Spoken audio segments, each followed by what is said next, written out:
वरी ता एड़ो घर गोले आयो ना छोकरे वट पांजी कार तस ना कदा छोकरो विदेश घुमण ला वियो है।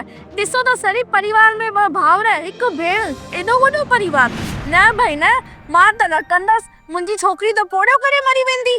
त केड़ी दिक्कत है जडे तू भी तो शादी करे आई हुई त घर में मुझा 4 भावर 2 भेनरियूं हुयूं छा दुख सुख में गड कान हुआसी सा। पहली जी गाल अलग है। सुनीता भाभी जे घर में छोकरी पढ़नाई है वो छोकरो इकलौतो है और इन छोकरे वारन का भी साफ साफ गालाए छनी पारे एतरो बन्यू तो सोचू छो वडा वडा घर में तरसन छोकरीन ला। मूंखे त इहो नथो सम्झ में अचे पाण पंहिंजी छोकिरी खे सुठे घर में विझण लाइ छोकिरो बि ॻोल्हियूं या पंहिंजी छोकिरी खे राज करण लाइ नौकर बि ॻोल्हियूं।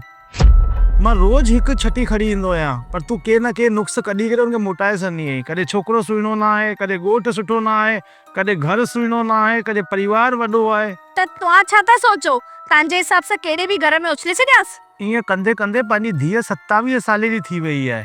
धीअ धण वक़्त सां गॾु पंहिंजे घर पहुचे उहो सुठो आहे तॾहिं माउ पीउ जे कंध जे हेठां विहणो ईंदो आहे। घर एड़ो ॻोल्हियो जिते छोकरो ॿाहिरि नौकरी कंदो हुजे छोकरो छोकरी गॾु रहनि त टेंशन ख़तम। अच्छा ठीकु आहे जॾहिं तूं पंहिंजे छोकिरनि जी शादियूं कराईंदी आहे पर इहे ॻाल्हियूं तुंहिंजे मथां अचनि त पोइ तूं छा कंदी आहे।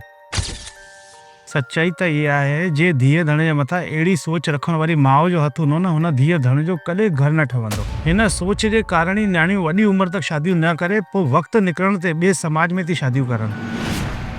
पंहिंजी नियाणी लाइ इच्छायूं हुजनि पर सामाजिकता खां मथे इच्छायूं रखणु पंहिंजी नियाणीअ जो घर वसाइण ऐं बर्बाद करणु आहे। अरे नियाणियूं त 2 कुलनि खे तारियूं आहिनि पर पाण इहा सोच रखंदासीं त 2 कुल तरण जी जॻह ॿुधंदा नज़र ईंदा।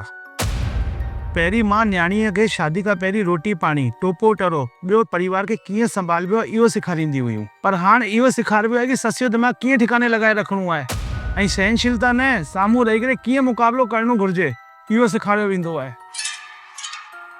अगरि दहेज ॾियण पाप आहे त इहो सोचे नियाणीअ खे ॾियण कि असां एतिरो बि ॾियूं ही महापाप आहे।